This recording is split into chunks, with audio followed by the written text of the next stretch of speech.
Good evening. I'm David Feldman. I'm the director of the Pears Institute for the Study of Antisemitism here at Birkbeck, and it's my pleasure to welcome you all here this evening to a roundtable discussion debating anti-Semitism. Why do Jews disagree so much? And of course, what you have just seen is a metaphorical enactment of what we'll be doing through the evening, which is throwing light upon darkness. It's important, I think, at the outset to say that this evening's roundtable has been inspired, really, by this book on civil war, written by one of our speakers this evening, Keith Kahn-Harris, on civil war, the Israel conflict in the Jewish community. And those of you who are inspired by the evening's discussion to read his book will find a flyer for it at the back of the room, and you're very welcome to take one as you go. Of course, this evening's discussion is not only about debating Israel, but debating anti-Semitism. But it certainly is the case that the debate on anti-Semitism in the present very often focuses and is related to the debate on Israel. There are those who see criticism of Israel, especially severe criticism of Israel, those who question the state's right to exist or propose that it should be boycotted in one way or another, or the ways in which some people say Israel is singled out for criticism. This is seen as examples of what is often called the new anti-Semitism. But there's by no means consensus on this point. Many others, often those within the Jewish community who are themselves more critical of Israel, are more reticent, are less willing to label Israel's opponents and critics as anti-Semitic, which is not to say that they never do so, but certainly are less willing to pull that particular trigger. These discussions over the new anti-Semitism are often heated. There's a sense that there's a great deal at stake. It's not just any disagreement. Secondly, these arguments are characterized by disagreement on what anti-Semitism actually is. In other words, one of the reasons why people disagree about anti-Semitism is that they don't always agree on what they're talking about. I think it's possible to say, for example, that in the UK at present, there are at least three concepts of anti-Semitism in circulation. There's a sense of anti-Semitism which really places it in the mindset of the anti-Semite, of the Jew hater. And this, in a sense, is the sort of classical understanding of anti-Semitism. But this has been joined in recent decades by at least two other notions of what the concept is.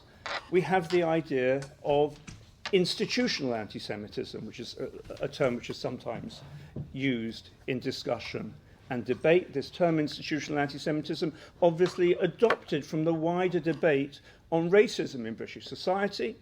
And the point about institutional anti-Semitism is that you don't need to have people who self-consciously dislike Jews for there to be institutional anti-Semitism.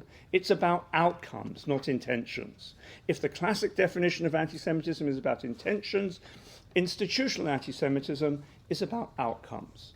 So whether or not, for example, whether or not there was anti-Jewish intent in the University and College Lecturers Union, which led so many Jewish members of that union to leave. Those who argue in favour of institutional anti-Semitism would argue that the fact that so many left was the outcome, which says, irrespective of intention, the union was anti-Semitic. And then there's a third notion of what anti-Semitism is, which comes from the Macpherson report into the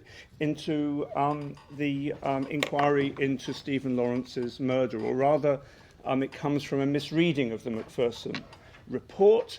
And this definition, again taken from a definition of racism, adapted to a definition of anti-Semitism, which emphasizes not the outcomes, not the intention, but the experience of the victim.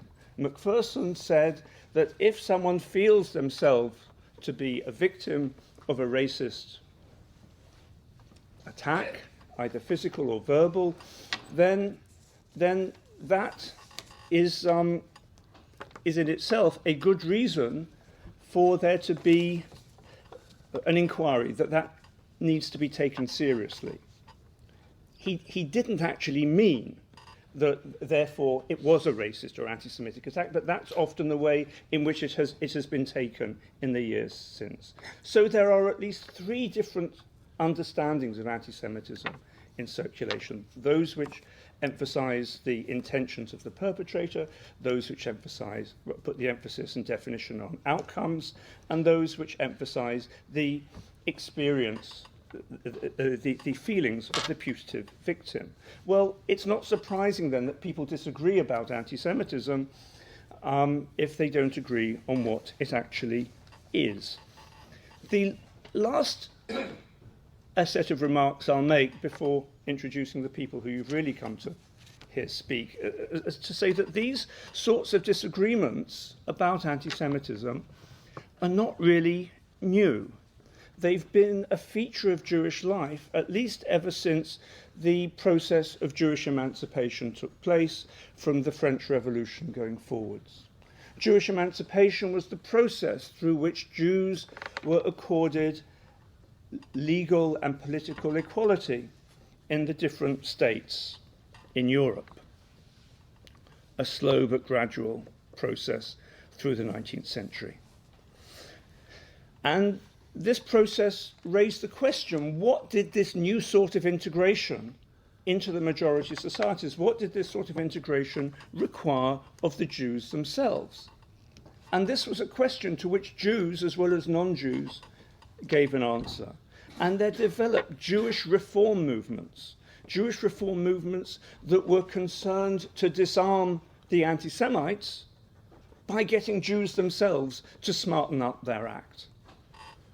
In a way, this produces a tradition of thinking about the causes of anti-Semitism, not only in the minds and preoccupations of the anti-Semites, but in the behavior of the Jews themselves.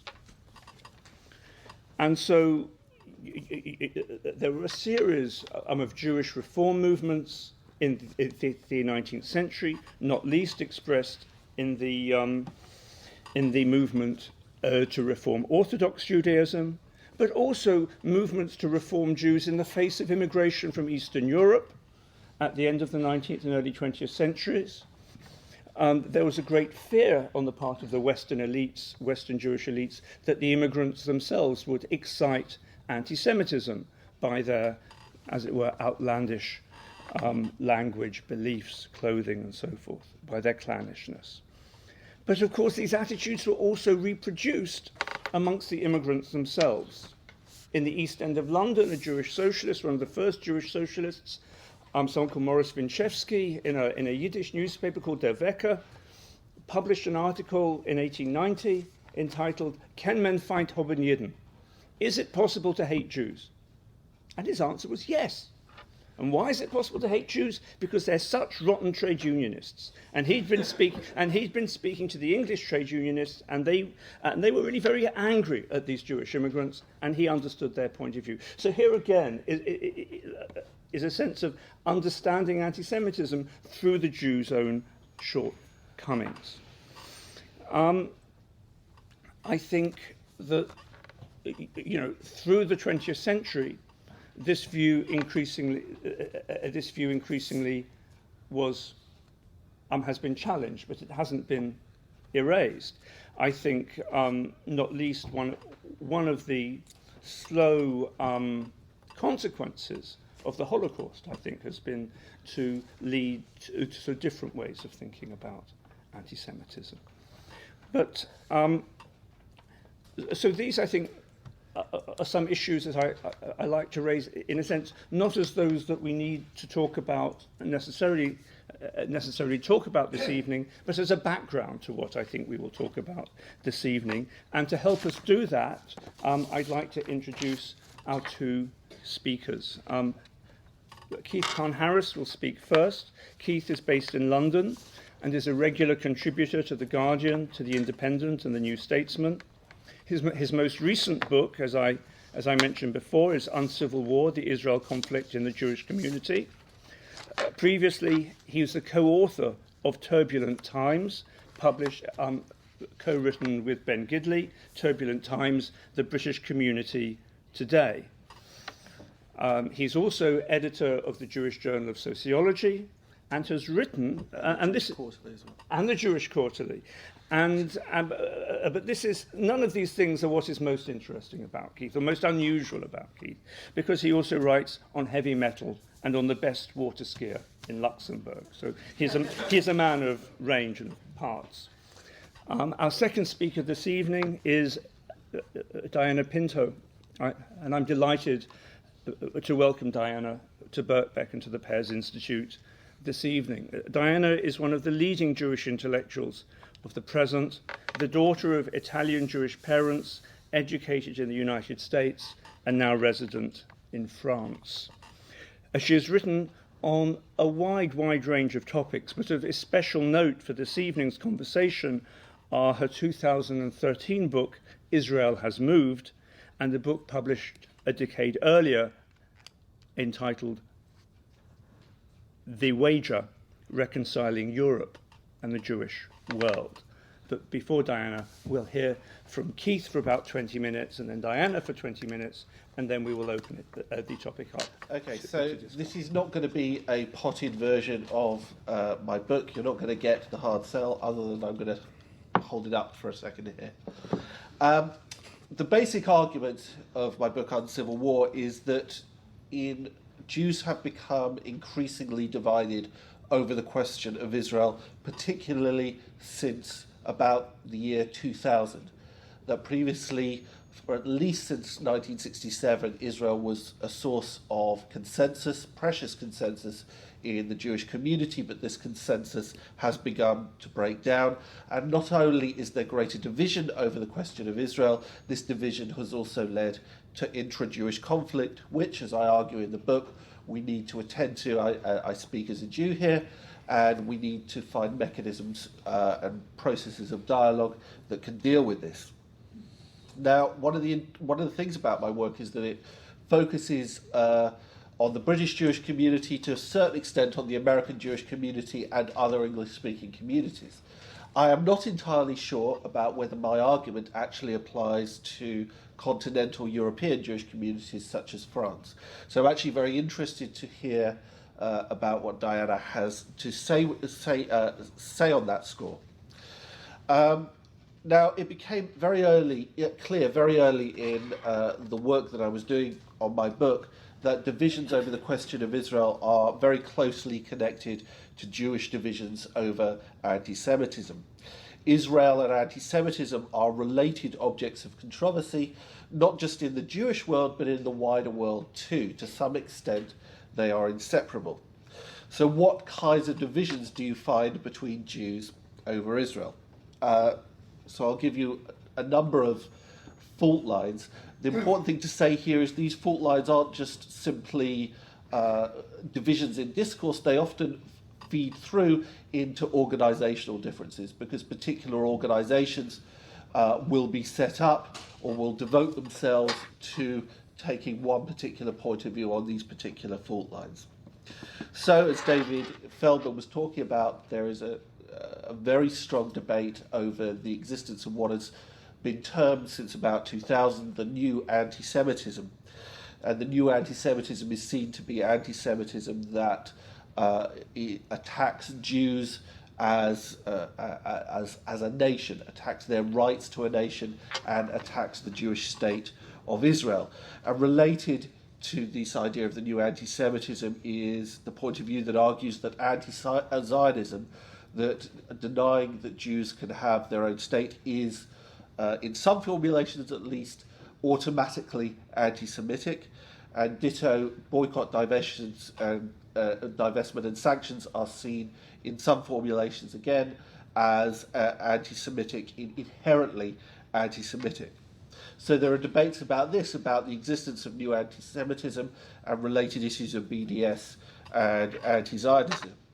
There are divisions over how far Israel provokes anti-Semitism, how far anti-Semitism in the contemporary world is a reaction to Israeli actions, often in this formulation, illegitimate Israeli actions. There are divisions over how far Israel and Jews misuse allegations of anti-Semitism and comparisons to the Holocaust in order to provide political cover for Israel. There are divisions over how far public criticism by Jews of Israel renders the Jewish community vulnerable to anti-Semitism through weakening any kind of united Jewish front against anti-Semitism.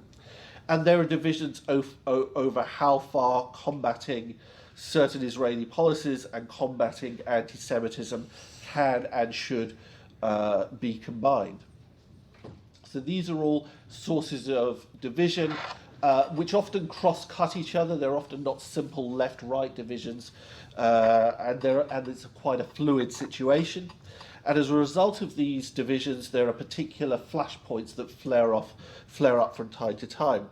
So, for example, there will be controversies over cartoons with anti-Semitic or with tropes that are seen as anti-Semitic.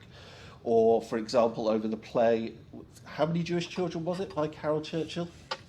7 Jewish children by Carol Churchill, or by the play John Adams' opera The Death of Klinghoffer, which has caused controversy in New York just recently. All these controversies are not just controversies between Jews and non-Jews. There are controversies between Jews themselves. So there'll be one set of Jews arguing that these sorts of things are anti-Semitic, and there'll be other Jews who are saying it's not. And non-Jewish defenders or accusers will also weigh into this as well, creating quite a complex situation. There are controversies over anti-Semitism in the Palestinian solidarity movement. There are controversies over responsibility for spikes in anti-Semitic violence that usually occur when Israel is engaged in war, such as during Operation Cast Lead in 2009. And there are controversies over the right of Jewish representative organisations to speak for Jews on questions of anti-Semitism. So, for example, in 2007, the group Independent Jewish Voices was formed in part to say that mainstream Jewish organisations such as the Board of Deputies do not represent all Jews over questions of Israel and anti-Semitism. So how have all these divisions and flashpoints emerged? How has this situation come about, and how historically unique is it? Now, David, in his introduction, was saying that actually it's not that new. And it's certainly true that there have always been Jewish conflicts over anti-Semitism. But what I would argue is that these conflicts used to be largely over how to combat anti-Semitism and what caused it.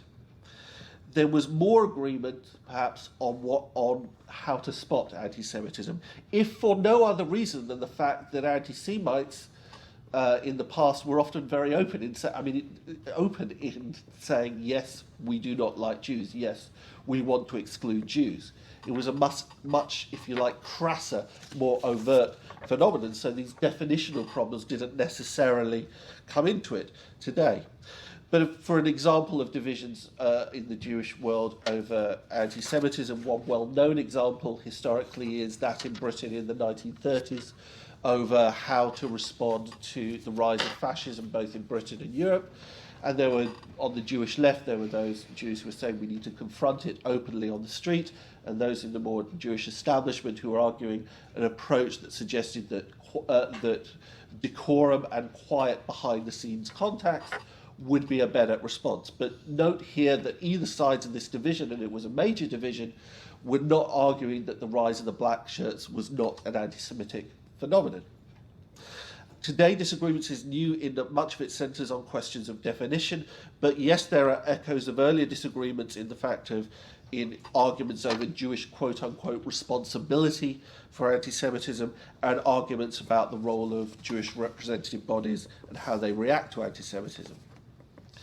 Now, I think it's worth taking a step back at this point and asking what are the deeper drivers of today's Jewish divisions over anti-Semitism. One of these drivers is clearly the Holocaust. And there's a kind of paradox in the position that the Holocaust plays in contemporary anti-Semitic discourse about anti-Semitism. On the one hand, it's led to increased great sensitivity to anti-Semitism, not just on the part of Jews, but generally in the world. The Holocaust is a kind of cause célèbre. It has made Jews understandably extremely sensitive about anti-Semitism and where it can lead to. But the paradox is that the Holocaust also leads to great insensitivity, not just by non-Jews, but about Jews too, about some Jews anyway, about anti-Semitism, simply because anything less than genocide can be seen to be trivial. I mean, what's an anti-Semitic cartoon next to the gas chambers? Furthermore, the Holocaust also becomes problematic in that it becomes a tool in conflict. Accusations about responsibility for the Holocaust, about the lessons of the Holocaust are thrown about a lot in debates and arguments. And I think the presence of the Holocaust looms over contemporary debates within the Jewish community about Israel and really hinders measured discourse on anti-Semitism. The second driver, of course, is Israel. And I'm not here saying that Israel is responsible for anti-Semitism. I'm saying what is the place of Israel as a factor in divisions over anti-Semitism in the Jewish world. It would be very odd if Israel had not been something that Jews had put in a great deal of emotional investment in. It's a repository of Jews' hopes and dreams. And at one time at least, and even to some extent today, it was a source of consensus in Jewish communities that were dividing on religious lines. But Israel, so there isn't just this great emotional investment by Jews in Israel, it's also become the world's conflict. Israel-Palestine has become a cause célèbre. It attracts an enormous amount of attention and emotion. Further, Israel has also consciously taken on the mantle of defending Holocaust victims and being the global defender of anti-Semitism. So it is inevitable that Israel will be wrapped up in arguments about anti-Semitism. It's also here easy to forget how contradictory Zionism was and is over the subject of anti-Semitism. It is never clear whether Israel was intended to ensure the disappearance of anti-Semitism or whether it was simply to provide an armed refuge against anti-Semitism that would never go away. And what you find is that there's often these two discourses about anti-Semitism sort of merge and contradict each other continuously. Another driver of division over Israel in the Jewish world is what I would argue is a kind of forgetting of the Jewish political tradition. Because in the post-war period there was this dramatic drop-off in the Jewish involvement in radical movements, and because Zionism moved very rapidly post-48 to become from being a marginal movement in the Jewish world to becoming the consensus movement in the Jewish world, there has kind of been a forgetting of how politically divided Jews were in the pre-war period. And I think there's a great difficulty at the moment at readapting to a situation when Jewish communities in the diaspora are hugely politically divided. We don't necessarily have the tools to do with that. And related to that, I think there is also great difficulty in adapting to vocal expressions of Jewish difference and diversity. Minorities within the Jewish community today are often, and indeed within society in general, we're living in a world in which to be a minority is not necessarily to be quiet. To be a minority is to be someone that will forcefully insist on their visibility and on their right to enter public discussions. And the same is true with the case of the Jewish community. Those who hold minority opinions on Israel or anti-Semitism will not accept being marginalized or being treated as a trivial phenomenon by mainstream majority Jewish groups. They will be vocal, they have been vocal, and they will continue to be vocal. Now, there are also a wide range of broader developments in society that I would argue are stoking these divisions over Israel. I don't think I've got time to talk about them because there are rather a lot of them, but I would point out, for example, wider developments in political online discourse, there's something about online discourse that has a tendency to spiral out of control and indeed to often resort to, on subjects that have got nothing at all to do with Jews, Israel or anti-Semitism, to resort to Nazi analogies. We all know about that famous law. What law is it that says this will happen? Godwin's law. Godwin's law states that the longer an online conversation continues, the more likely it is that somebody will resort to a Nazi analogy. Now, if that's the case within a discussion about Katie Price and Peter Andre or something, how much more is that going to be the case over Israel and anti-Semitism? So there's that wider phenomenon that I think is exacerbating these sorts of issues.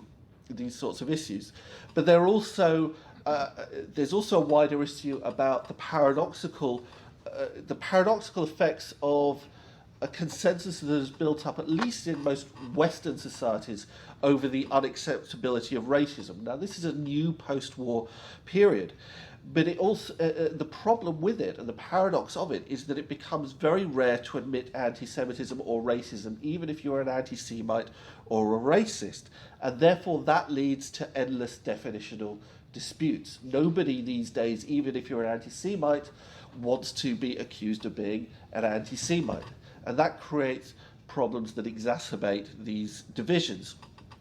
Another wider issue is that there's been a great difficulty of fitting Jews into anti-racist discourse, because a difficulty in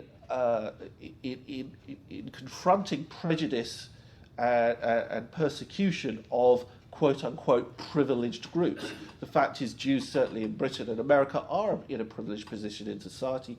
They have considerable access to various forms of capital, and yet at the same time they are also at threat of anti-Semitism.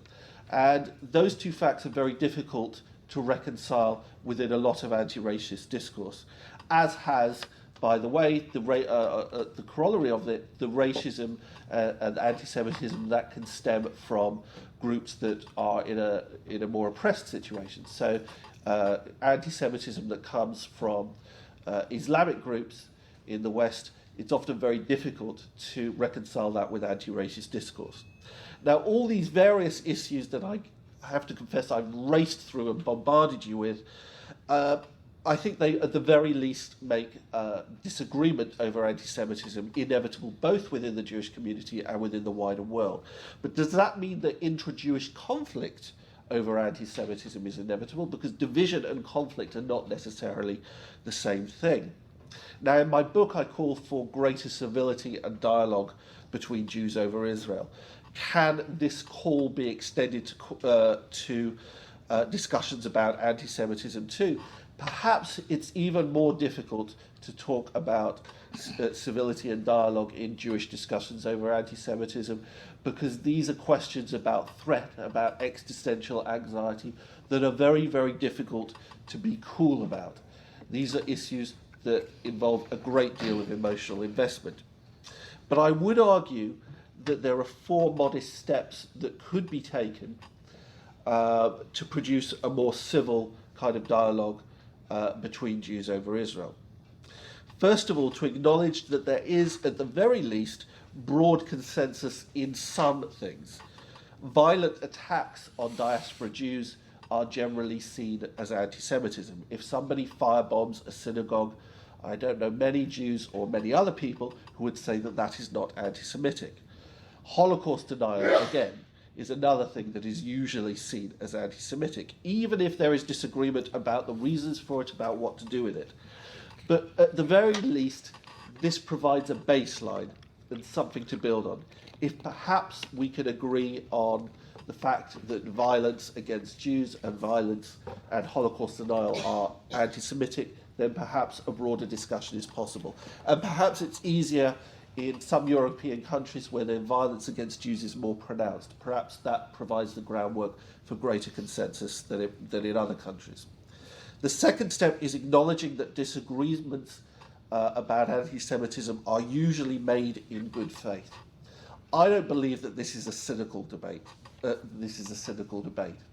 I don't believe that. I think that in the absence of information to the contrary, we should see anybody holding a position about anti-Semitism as speaking from a position of integrity and good faith. One of the problems of the debate over anti-Semitism is accusations of arguing in bad faith are tossed backwards and forwards. Jews who express concerns about anti-Semitism are sometimes accused of acting in bad faith because they're providing political cover for Israel, but the reverse accusation is also made that people who say things, what they're saying is not anti-Semitic, are only doing it to provide an excuse for the anti-Semitism in anti-Israel movements. So I think this means accepting that other Jews may genuinely see anti-Semitism in something that you don't see as anti-Semitism, but also the reverse. The assumption should be that these are deep-held feelings that are held from a position of integrity, however difficult that might be. My third step is that both Jews and non-Jews need to accept that the presence or absence of other Jews who share one's views does not validate or invalidate your position. What I mean by that is that Jews are sometimes used in debates about Israel and anti-Semitism. So someone accused of using anti-Semitic tropes in a pro-Palestinian cartoon, for example, will say, oh, this can't be anti-Semitic because these Jews don't see it as anti-Semitic. And the reverse happens as well. But the fact that some Jews may or may not see something as anti-Semitism does not either prove or disprove your argument.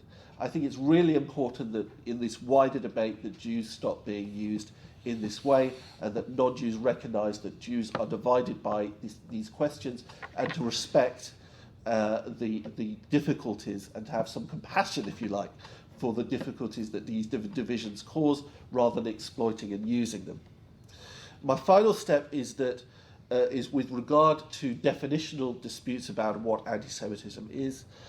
Accusations of anti-Semitism need to be made, and David talked about this before, need to be made carefully and civilly, but also listened to civilly and carefully.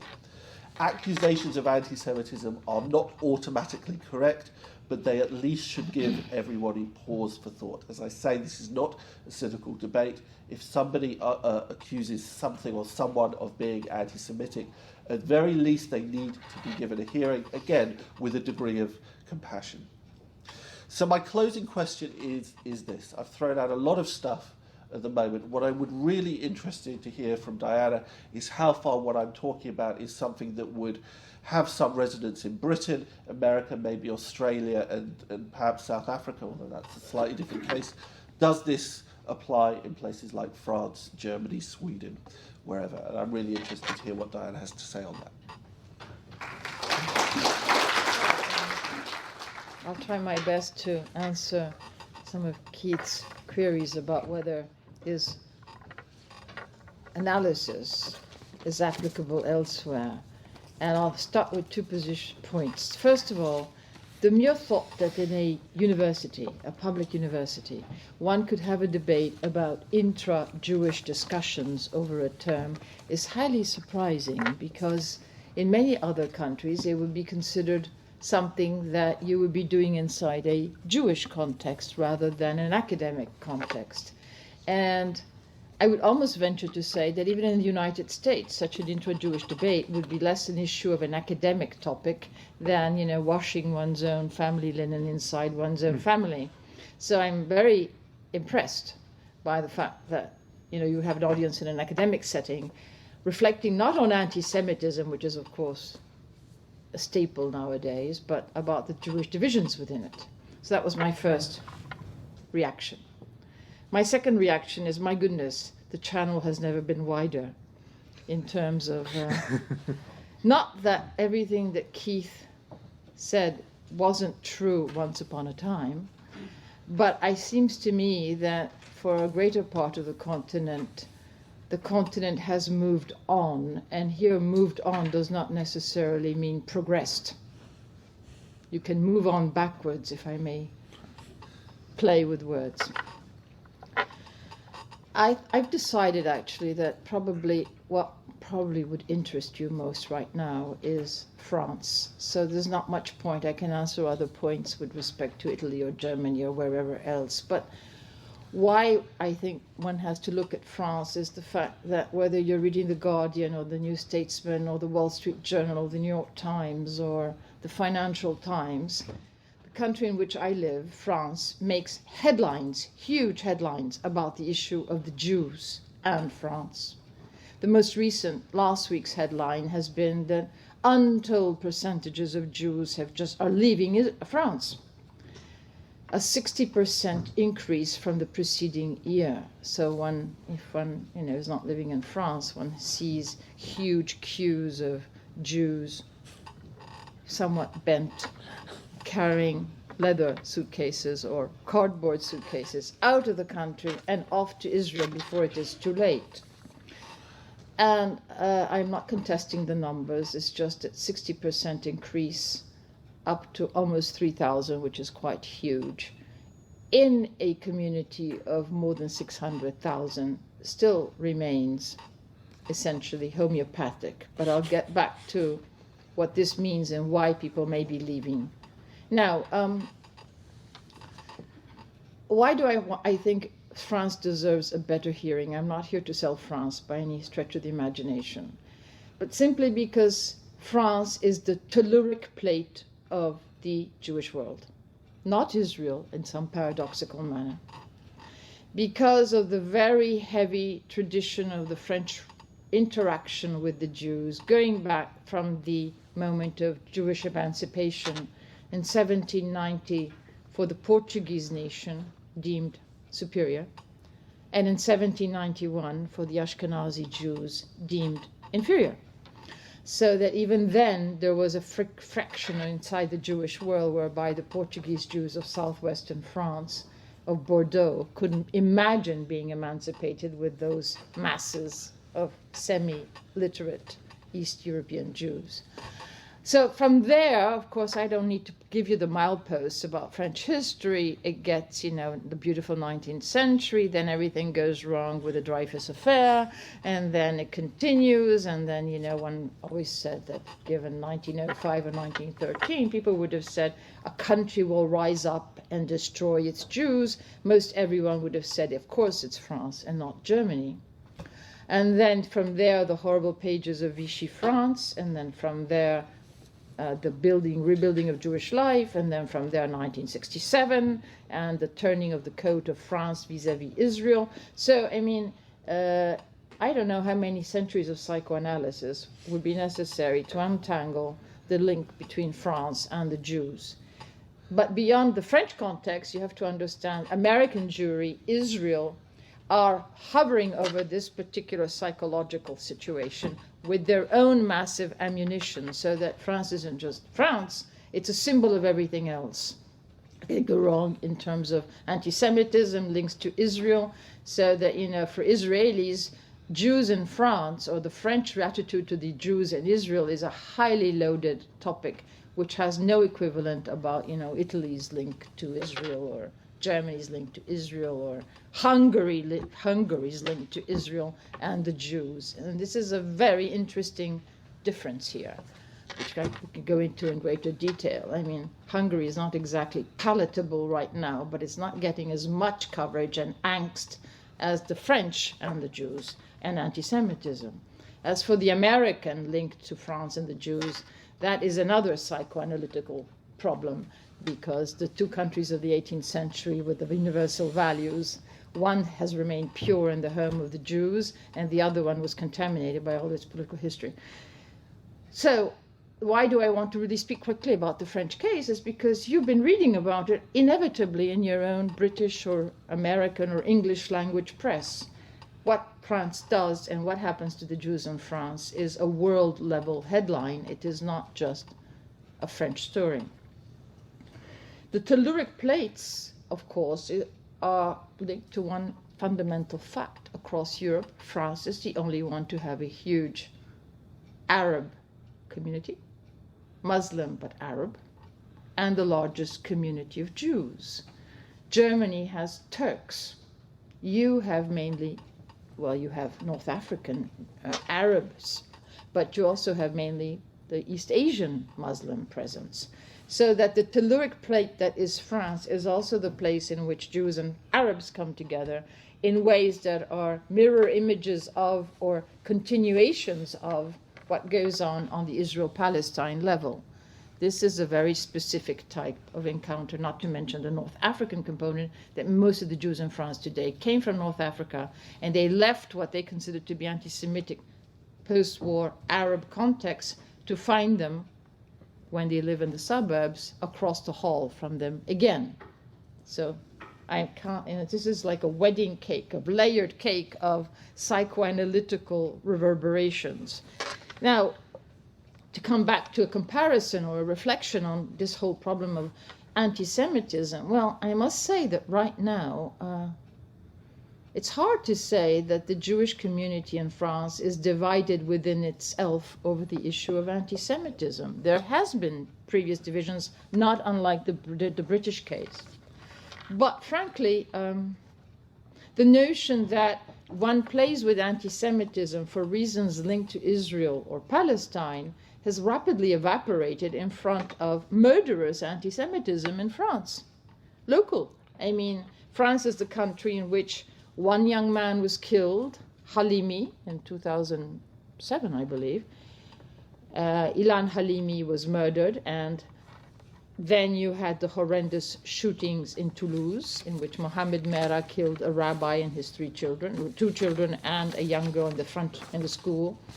And then you have the case of the French comedian of mixed West Indian and African Senegalese origins, Dieudonné, whom I think you have also heard about because of the press coverage, who hasn't killed anyone, but who has played to the hilt the anti-Semitic card because he knows there's an audience out there that is vibrantly clapping.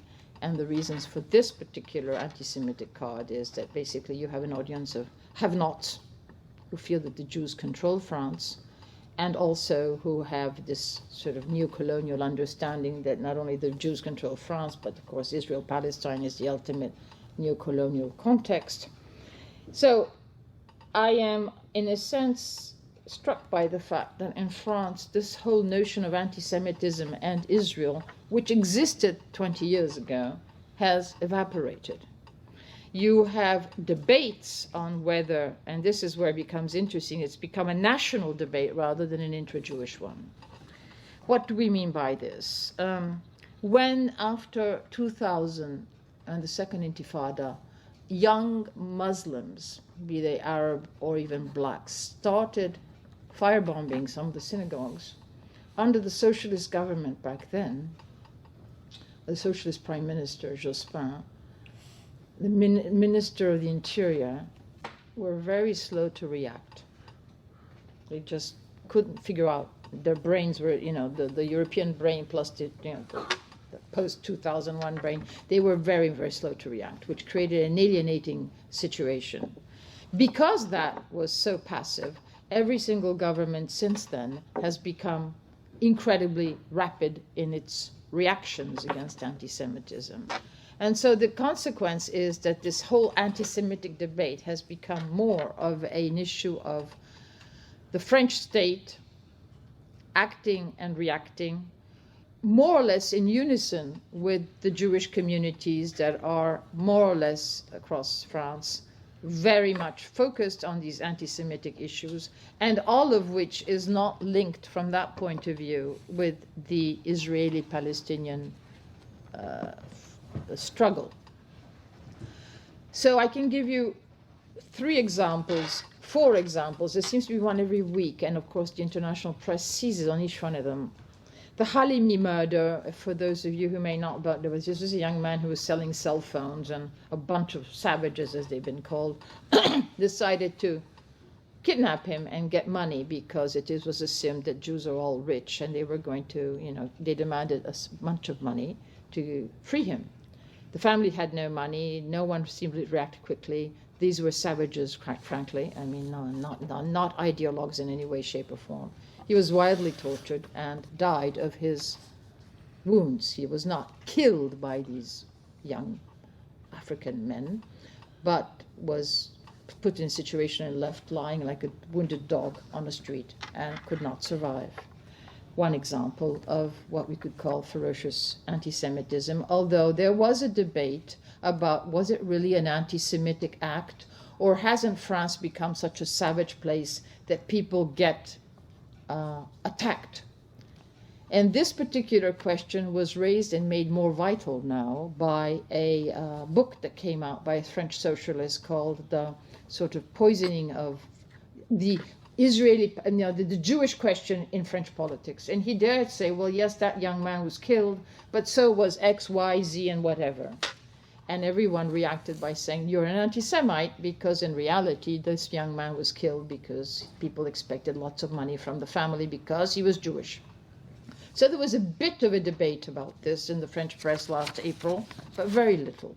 And the Jewish voices of France were all, they were all basically standing behind in opposition to this particular author, except one person who stood up for him, who was a Holocaust survivor.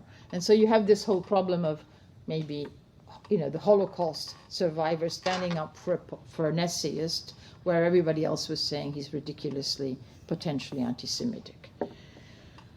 The other 2 elements, of course, have been Mr. Mera and the stampede of murder in Toulouse, and then this actor Dieudonné. Now, the French have been agonizing over this issue, and they've been rather quick, the French state, about saying these are anti-Semitic attacks and therefore require massive defense and, opposition to these attacks. And in that sense, it's very hard to speak of a discussion about anti-Semitism inside the Jewish community today in France. There is really no major friction the way Keith has described it. There used to be, but there just isn't anymore. I guess because there's been bloodshed to such a degree that it's just changed the stakes. And from that point of view, you have issues of, you can't say you're an anti-Semite, on this we agree, but you can play with it at right level. And so we do know that outside there in France, there is a strong anti-Semitic component. Now, what is very interesting, and I'm just giving you some of these examples and details, and then I'm happy to answer more questions on this, is that this Dieudonné chap is a close friend of Jean-Marie Le Pen, the founder of the National Front.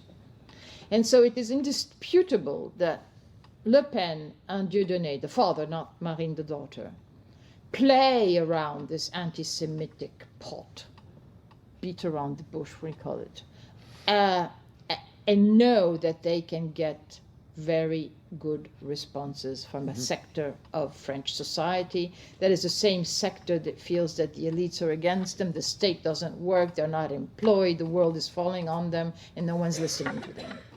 And so this anti-Semitic component is there and has caught fire with the younger Muslim world and Black West Indian world in France, and may still have some kind of influence with respect to some of the older extreme right-wing players or people leftovers. It is certainly not to Marine Le Pen's interest to be pursuing this particular road.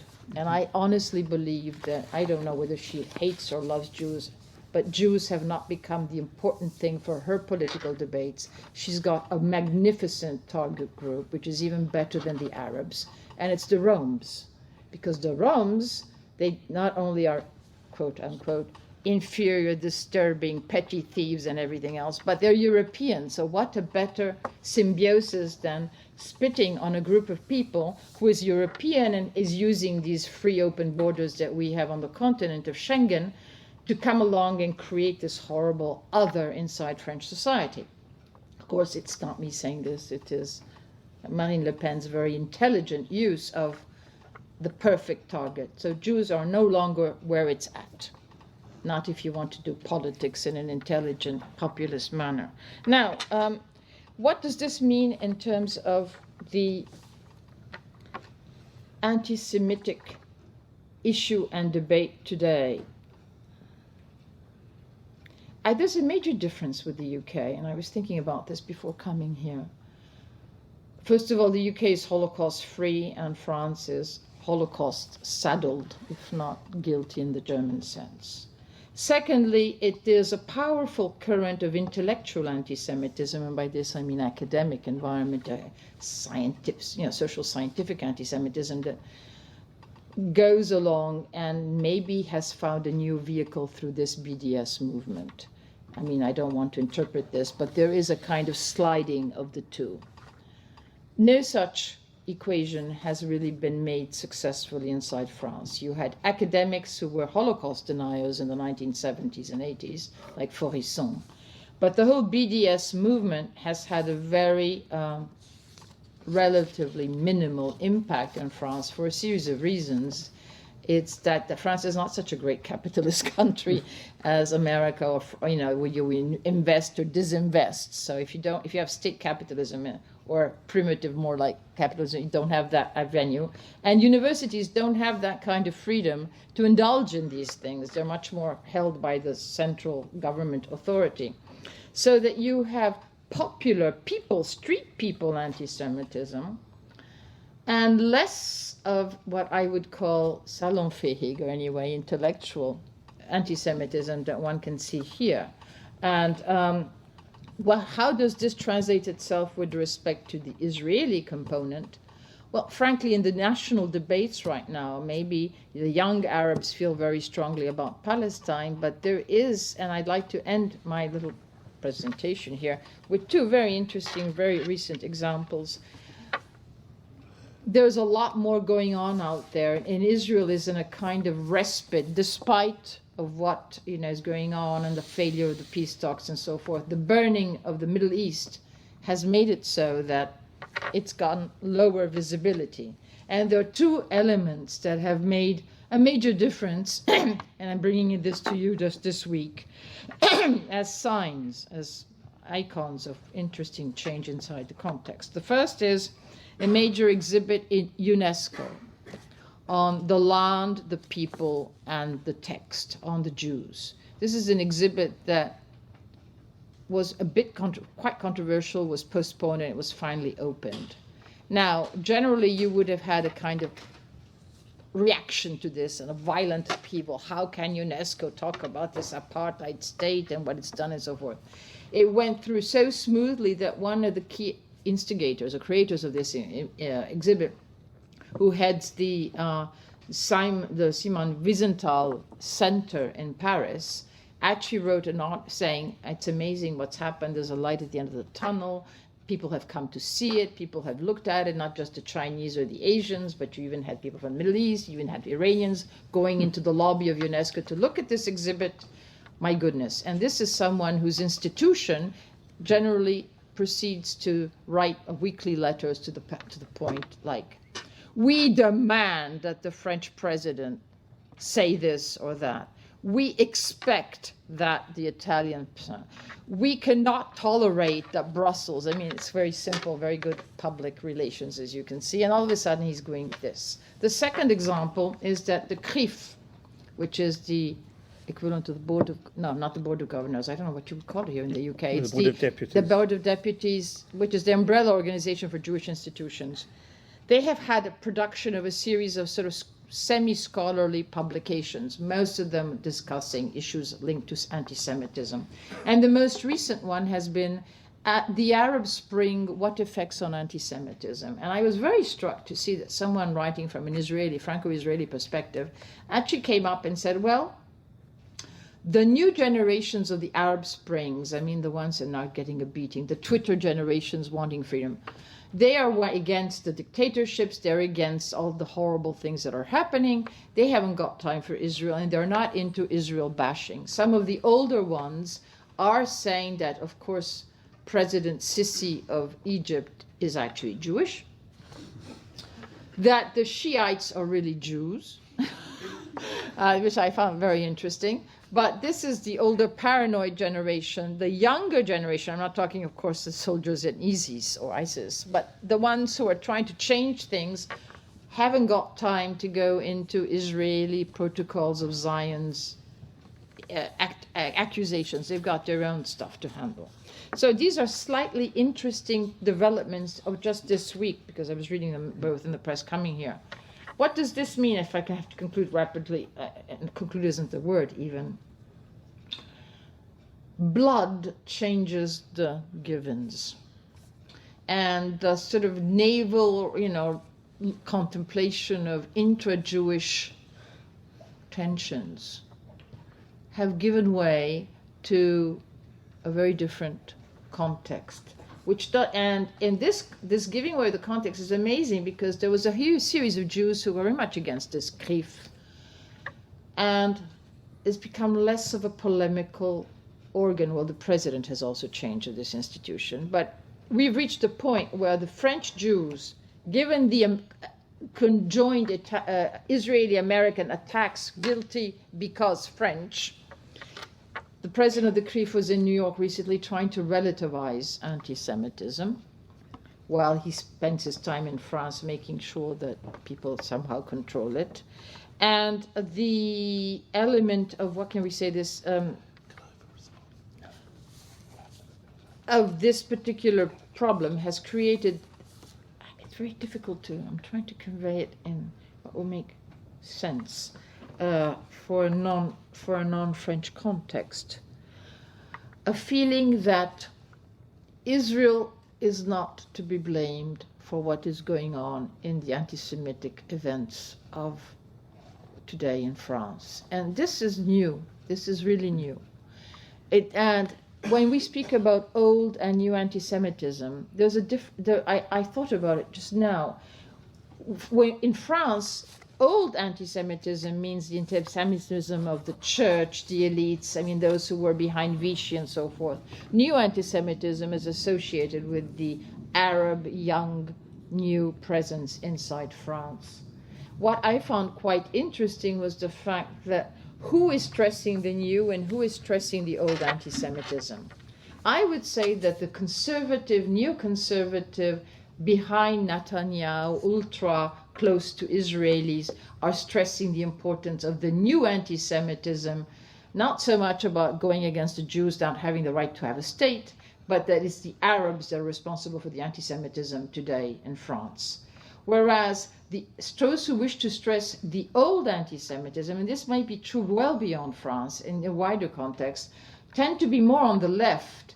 And they are not, I wouldn't say they're rejoicing, but they're happy to see the reappearance of the old version, because it makes them feel better in their third world or humanistic universal values. So if you can say Europe is back at it with the same guilty white people, therefore we are fine, because we can continue our feeling of belonging with other minorities who are oppressed, you stress the old anti-Semitism. If you instead want to be reactionary or conservative and feel that the Jews have really integrated the white world and are part of the white society, then you stress the new type of anti-Semitism. I hope I've been of use. I think you certainly have. Thank you very much indeed, Diana.